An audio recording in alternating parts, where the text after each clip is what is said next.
Glass is an absolutely versatile material, making it a great choice for interior spaces. But to achieve the full potential of glass, it needs to be complemented with efficiently designed solutions. Welcome to the Roundtable today, where we will be talking about everything glass and glass solutions. While speaking about glass in interiors, what are the first thoughts that come to your mind? Transparency.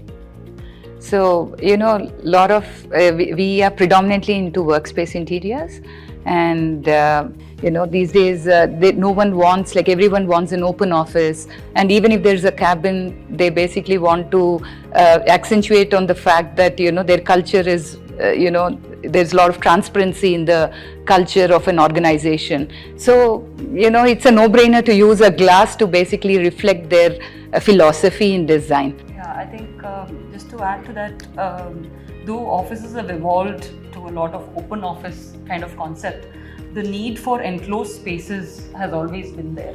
But at the same time, those enclosed spaces, we don't want it to look like, bulky. It's not used throughout the day sometimes. So we want the connectivity between these spaces to still remain throughout. So like she said, transparency obviously is the most important aspect when we move to glass at any given point of time. So a lot of rooms, we want to be able to open them up, and the minute we have solutions that provide proper acoustics for these enclosed spaces, it's the ideal solution to go to. Would you please introduce us to the glass solutions offerings that Saint-Gobain has? Yeah, as we all know, we are pioneers in glass, and basically we were supplying only glass and we were basically to the B2B space, and now quite recently, say 3-4 years back, we started the home and hospitality division, which is basically to reach out to customers with their end products. We have certain offerings which are finished products like shower cubicles. We have windows, which caters to the residential segment, and then we have office partitions and railings, which is predominantly for the commercial interior space. So with this division, we are trying to reach closer to the customer, the end user. Speaking of commercial interiors, what are the factors that define your design process? Offices no more are the so-called offices where people just go work and come back. So there are a lot of aspects about offices where people collaborate, and while collaborating, they shouldn't be disturbing the people who are actually working in their workspaces. Once you enter the offices, you don't really want to see end-to-end workstations. It shouldn't look like a work factory, right? So there are a lot of aspects about, we work on something called social hubs, where the moment you come from the reception area, it doesn't really open into a work area, but then you have something which is very collaborative in nature, and then it opens up into these neighborhoods of workstations, which again has these discussion rooms and the cabins and all, which are placed strategically. So this is how the whole office space design starts off with. Most importantly, earlier also it was a very, very important aspect where wellness was pretty important earlier, and it became even more important post the COVID, post the pandemic happened. Once wellness has come in to picture, there are a lot of people whom we work with, neurodiversity consultants, who basically say that noise can be pretty annoying. Though you have a visual connect, getting acoustics into place becomes very, very important, so that people don't get disturbed, and the noise which is created by collaboration or maybe the phone calls, because a lot of time during the hybrid system, people are working from home and the part of your team is working from office, so there might be calls and all that, so that they can take it from, let's say you have phone booths, from your catalogs, which I've seen. So those can be pretty handy. So these are some aspects of workspace interiors.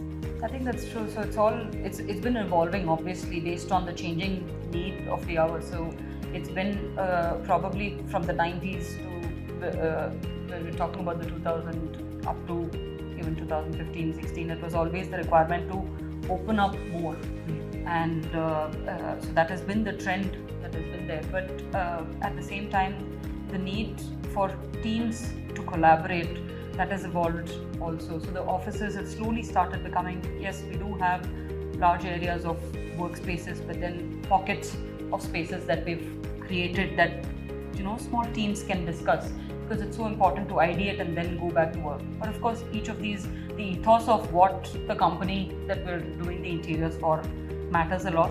But at the same time, I think this is something that's consistent almost with most organizations.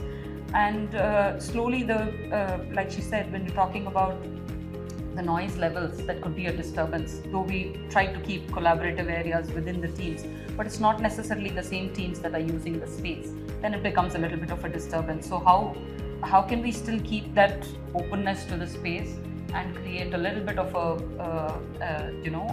sound cocoon kind of thing within the space? So these are things that we need to ideate and bring into the design itself.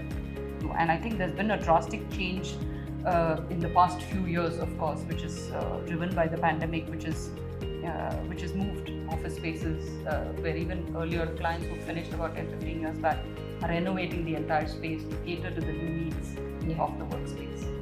Given the commercial spaces are constantly evolving, what are the various glass solutions that you're offering for this segment? We have, basically when we talk about partitions in the commercial interior space, we have a brand called Clipper, which is our subsidiary from France, and we provide end-to-end solution. And when we decided to bring in modular glass partition, we were very mindful about what we should offer, because there were a lot of brands already there in the market. At the same time, we wanted should be aesthetically good, appealing, should be more solution oriented, like your acoustics is there, and same time a bit of environment friendly also. We cannot have bulkier system, so we thought, okay, why not bring Clipper in India, where we have a technology sharing with them, and it's a subsidiary, it's our own brand, and we started working on it. And just like ma'am said, we have a lot of solutions. There are different applications in one office spaces. So to cater to all the applications, we have different systems, we have different modules, we have pods which are acoustic friendly, and then we have systems which are high on acoustic, which can be used in the cafeteria, which can be used in the breakout area, which is more of a high octane areas. We have solutions. So these are the offerings what we have, and all the systems what we have are all tested. So that goes without saying that we also like to have our systems which are more transparent acoustics and more privacy. And one thing I want to add to your point is, like in your offering, I've seen these railings which do not really have frame, and the freestanding railings, which actually gives you a barrier, but it doesn't really cut you visually. So this have come very handy for our projects where, you know, from the reception, let us say, like we don't really want to seal the reception. We want to have, when people come in, we should have a hint of what is there ahead from the reception itself. So in which case, normally instead of access control doors, these days we basically deploy turnstiles, and from turnstiles to maybe the next partition, we have been using your railings, which are like, you know, freestanding, and they basically take care of the security aspects of the place, but at the same time visually they are connected, so you get best of both. So I think that's a brilliant solution where, you know, it provides the openness, and at the same time there is a security aspect of the office taken care. So that's something which I quite liked about. I think that's a very interesting way of deploying railings in the interior space. Because we normally see it in large malls or buildings where we have different office apartments or correct. Themes can be created, like predominantly people are using the clear glass. I mean, suppose if you want to create a theme, maybe you can create a laminated glass with the color laminated glass, which you can bring a theme for your office, and logo or any theme or any images can be, value added can be done on the glass. So people cannot see that only the transparency, the way we can exhibit in the office space. We can come with the versatility of the product, which the value added the product. Either it is laminated through the acoustic, we can get it. For privacy, in a flick of second, it changes from state from translucent to transparent. Basically a smart glass. Smart glass can be inbuilt into the commercial space, and gradient frosting. So these are the new applications which will give a lot of offerings to the market right now. We are offering to that. So there are multiple players in the market in the space of commercial interiors. They are providing glass solutions. How are Saint-Gobain's offerings different? What sets your offerings apart? See, when we talk about partitions, normally if you take a regular partition system, they have hardwares.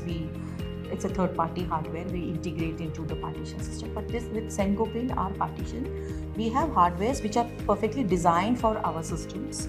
So we have our own entire thing, the entire end-to-end solution. When we say glass is ours, frames are ours, hardware is ours, team is ours.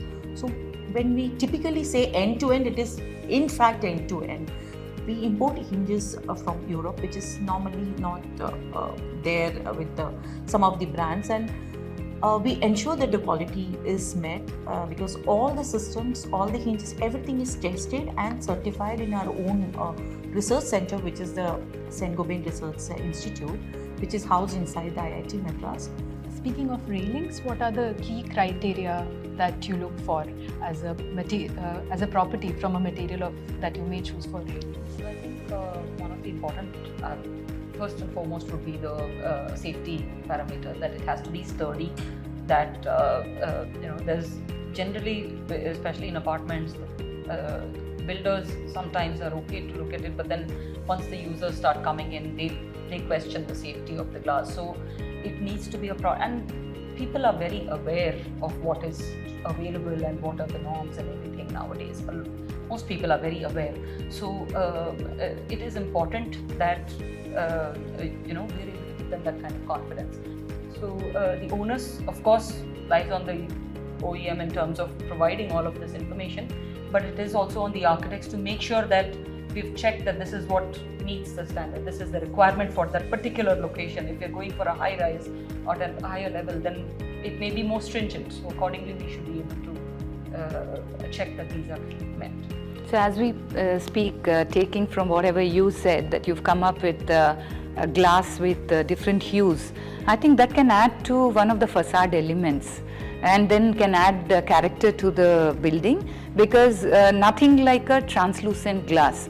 So you have hues coming in from the railings, and then complements maybe very, very maybe monochromatic kind of a color combination of a building. And once you add the color through a railing and glass, so it basically gives the best of the both, where you are sitting in your balcony and are able to view the garden from your the viewing angle still is good because of the railing height and being transparency bit of it.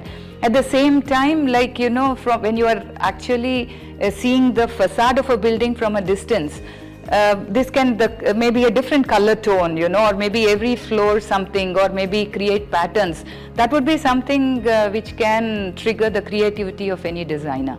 Saint-Gobain earlier we launched our railing system, railing solution system.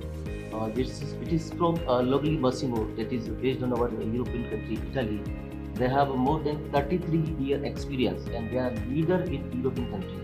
So we recently launched last year, and a complete system based on all testing, they are following all standard, the Australian standard, the ASTM standard, all this we are following. Even each and every system before we are launching in market, it's tested in their lab, in third-party lab also.